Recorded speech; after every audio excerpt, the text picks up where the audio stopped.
Olá, sejam muito bem-vindos à Escola Bíblica do podcast do projeto Orai Sem Cessar. Eu sou Michele Munarete. Eu já tinha falado com vocês, mas hoje eu quero relembrar. Eu parei de falar do livro As Sete Igrejas do Apocalipse, Qual Delas é Você? Uma visão cristã sobre o comportamento humano. Como eu já havia falado, o livro é um estudo sobre o comportamento humano baseado nas características da igreja do Apocalipse bíblico. Eu já havia dito e vou relembrar, eu deixei uma degustação do livro até o capítulo 4 no site do Projeto Orar Sem Cessar. O e-book está disponível no site da Amazon, o link para você adquirir já está disponível no nosso site. E para quem quer o livro com capa comum, esse aqui, basta enviar uma mensagem através do site do Projeto Orar Sem Cessar. E para quem nos acompanha em outro país, o livro com capa comum já está disponível também no site da Amazon. Bem, nós estamos estudando o livro de Atos, né? O valor intrínseco do livro de Atos. Nós estamos estudando partes por parte, porque o livro é bem grande e eu não quero fazer um estudo muito prolongado para que fique fácil de entendimento. Na aula passada, nós falamos sobre a perseguição e dispersão da igreja, o evangelho entre os samaritanos e a conversão de Saulo. Hoje a gente vai entrar sobre essa fundação da igreja gentílica, com a conversão de Cornélio. Vamos falar um pouquinho sobre o Espírito Santo sobre os gentios, os discípulos em Antioquia. Bem, a igreja foi fundada depois de Pentecostes, né? Era composta ali exclusivamente, naquela época, nessa fundação da igreja, apenas por judeus. Apesar do Senhor Jesus ter dado como mandamento a evangelização por toda a terra, a princípio não houve ali tentativas no sentido de evangelizar os gentios, né? Eles ficaram entre eles. Como já sabemos, os judeus nutriam certo preconceito ali com a sua religiosidade e eles consideravam os outros povos como impuros. Os primeiros crentes foram judeus e o Senhor precisou trabalhar na mente deles, começando pelo apóstolo Pedro, para neutralizar essas antigas tradições e costumes. O que bem sabemos, lendo a Bíblia, que não foram poucos os debates sobre circuncisão, incircuncisão e outras leis de Moisés. As primeiras questões que os judeus precisavam aceitar era que os gentios, que até então eram impuros aos olhos deles, agora estariam em pé de igualdade com os mesmos propósitos, participando de todas as promessas, assim como os próprios judeus, inclusive a salvação. Depois, os crentes judeus, né, deviam aceitar ali ter essa comunhão, convívio com gentios, pois é, eles não estavam ali conforme a lei. Então, para eles era um complicado mesmo. O Senhor precisou sanar ali essas dúvidas. E o que o Senhor fez? Maravilhosamente preparou um gentio, que é o Cornélio, nós vamos entrar agora falando um pouco dele, e preparou também o apóstolo Pedro para que aceitasse o Cornélio, porque Pedro também era um judeu e que também guardava as leis ali de Moisés, né?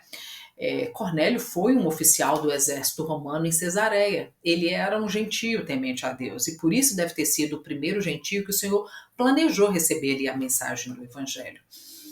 Cesareia é a capital da Judéia, era uma cidade costeira do mar Mediterrâneo e ficava a cerca de aproximadamente 100 quilômetros de Jerusalém. A cidade também estava localizada a cerca de 48 quilômetros de Jope e a 37 quilômetros de Monte Carmelo, construída por Herodes o Grande. Na cidade morava o governador romano e em Cesareia também ficava ali o comando geral militar da província. A corte da qual Cornélio era centurião era, segundo se pensa, os estudiosos dizem, a guarda do próprio governador. Por isso, Cornélio deve ter sido um dos homens mais importantes da região. No livro de Atos, Lucas descreve Cornélio como um homem devoto, temente a Deus, ele, não só ele, mas ele e toda a sua casa. Lucas relatou que Cornélio dava esmola e que era um homem de oração. E em uma de suas orações, Cornélio foi surpreendido ali por um anjo em visão, dizendo que as orações dele, os atos dele de caridade, as esmolas que ele fazia, estavam sendo registradas diante do Senhor. E nessa aparição, Cornélio foi instruído a enviar mensageiros a Jope, onde se encontraria ali Pedro, que teria a palavra certa que o conduziria à salvação que ele tanto ansiava, né, pela qual ele orava. Igualmente, o Senhor fez a mesma coisa com Pedro, né? Estava ali preparando Pedro para receber Cornélio. No livro de Atos, no capítulo 10, dos versículos 9 a 16, está escrito: E no dia seguinte, indo eles seu caminho, e estando já perto da cidade, subiu Pedro ao terraço para orar, quase a hora sexta. E tendo fome, quis comer, e enquanto lhe preparavam, sobreveio-lhe um arrebatamento de sentido. E viu o céu aberto, e que descia um vaso como se fosse um grande lençol atado pelas quatro pontas, vindo para a terra, no qual havia de todos os animais, quadrúpedes, répteis da terra e aves do céu. E foi-lhe dirigida uma voz, dizendo: Pedro, levanta-te, mata e come. Mas Pedro disse: De modo nenhum, Senhor, porque nunca comi coisa alguma comum e imunda. E segunda vez lhe disse a voz: Não faças tu comum ao que Deus purificou. E aconteceu isso por 3 vezes, e o vaso tornou a recolher-se no céu.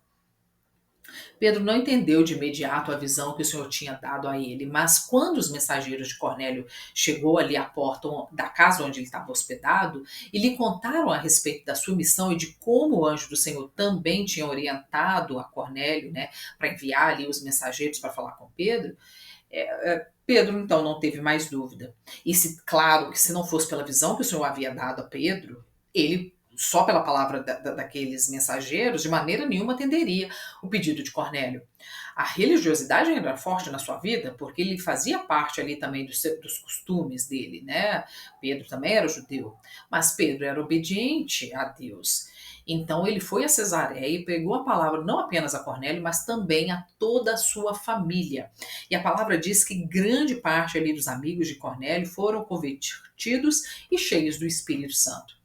Na casa de Cornélio, o Espírito Santo repetiu a graça como em Pentecostes, se derramando sobre eles, os gentios. Assim, Cornélio e sua família foram aceitos como membros da igreja, sendo ele e sua casa as primícias para Deus no mundo gentio. Isso deve ter acontecido uns 5 a 10 anos depois dessa fundação da igreja ali em Jerusalém, talvez lá pelo ano de 40 depois de Cristo. E que isso contribuiu para a fundação da igreja em Antioquia. Mas não pense que foi fácil. Pedro, depois de batizar ali Cornélio, ele teve que se justificar ali para os seus os membros da igreja ali, né, os crentes judeus, por que ele batizou Cornélio? Porque, segundo está escrito na palavra, no capítulo 11, está escrito assim: E subindo Pedro a Jerusalém, disputavam com ele os que eram da circuncisão, dizendo: Entraste em casa de varões incircuncisos e comeste com eles? Os judeus até poderiam se reunir com os gentios se eles assumissem a sua religião e se circuncidassem. Eu não sei se por orgulho, devido à falta de compreensão das escrituras, né, ali do Antigo Testamento, para os judeus era difícil aceitar alguém que fosse fora, que não cumprisse ali com os mesmos ritos que eles. Porque para eles, os judeus, a inclusão aconteceria se os gentios também passassem por esse ato da circuncisão, pois ainda não tinham entendido que o princípio da fé com a qual agora eles se relacionariam com Deus através de Jesus era com a fé e não com o cumprimento das leis de Moisés. Mas os judeus foram ensinados, né, que para agradar a Deus, necessariamente eles deveriam ser cumpridores da lei. Por isso essa interpretação errônea, né, que o Messias seria uma manifestação política e não de fé. Pedro então relatou ali todo o ocorrido para os crentes judeus, né? Desde a visão que o Senhor deu a ele em Jope, destacando ali as palavras do Senhor que quando Deus falou com ele, o que Deus purificou não chama imundo, e explicou também a descida do Espírito Santo na casa de Cornélio. Para Pedro ficou claro que havia chegado a hora dos gentios ingressarem na igreja de Deus, pois mediante a obra de Cristo chegou o momento não de haver mais essa distinção entre judeus e gentios.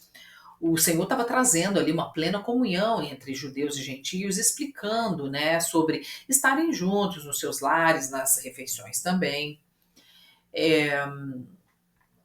A gente veremos um pouco mais sobre essa quebra desse rito, né? Porque os judeus tinham esse negócio de não comer com gentios e todo um rito deles ali, mosaico. Paulo vai explicar um pouco disso lá no capítulo 15, sobre circuncisão e circuncisão. Paulo vai entrar e nós vamos estar estudando isso um pouco mais à frente.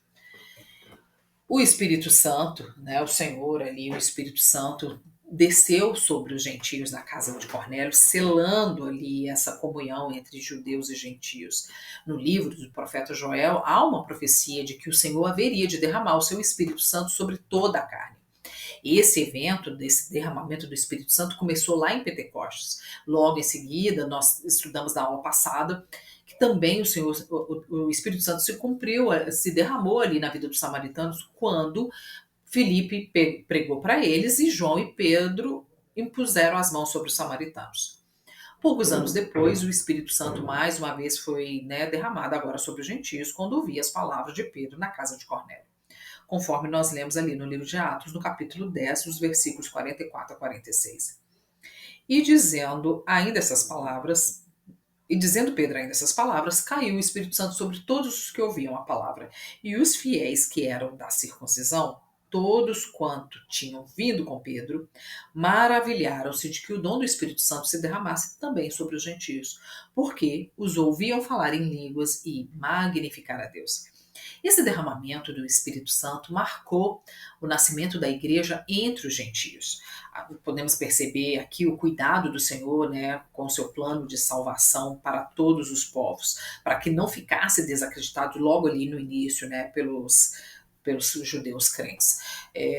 Pedro foi com alguns irmãos a Jope, a casa de Cornélio.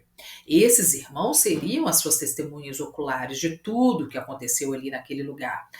Foram, pois, esses homens que se admiraram, porque também sobre eles, os gentios, ali na casa de Cornélio, foi derramado o dom do Espírito Santo, Pois eles, esses homens que estavam ali com Pedro, ouviram, os gentios falando em línguas e engrandecendo a Deus. Se talvez o Espírito Santo não tivesse sido derramado sobre os gentios, os crentes, os judeus, não teriam crido no testemunho deles e não lhes concederiam o batismo em água, continuando a fazer ali essa acepção entre gentios e o povo judeu. Mas Deus, na sua infinita sabedoria, preparou todas as coisas para que ninguém ficasse com dúvida. Preparou Cornélio, preparou Pedro, levou ali, fez com que Pedro levasse ali testemunhas, para que não ficasse só a palavra de Pedro. E a palavra não fala quantas pessoas, mas a palavra fala que alguns irmãos estiveram ali com Pedro. Como eu disse no início da aula, eu não vou me estender muito, vamos estudar tópicos menores para que fique bem claro, passo a passo. O livro de Atos ele é complexo, muitas coisas acontecendo, então a gente vai estar estudando pouquíssimos tópicos por semana. Na próxima aula, vamos abordar os discípulos em Antioquia, Pedro e Tiago perseguidos e a morte de Herodes. Quero te agradecer por estar aqui comigo e por hoje é só. Acompanhe as próximas aulas do Escola Bíblica do podcast do projeto Orai Sem Cessar.